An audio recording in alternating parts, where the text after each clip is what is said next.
4, tunaomba barabara inayokuja chuoni kutoka barabara kuu ya Lindi Mtwara au Lindi Mnazi Mmoja itengenezwe. Hali ya sasa barabara hiyo sio nzuri hata kidogo. Tumepita barabara hii mpya hii, lakini hii umetengenezwa wewe, waziri mkuu.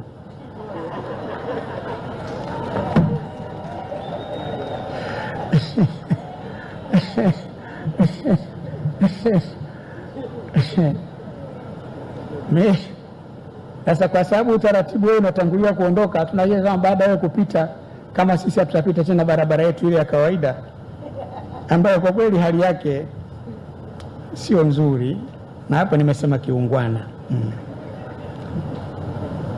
Kwa hiyo kama itajengwa itengenezwe, tunaomba itengenezwe vizuri, na kama itawezekana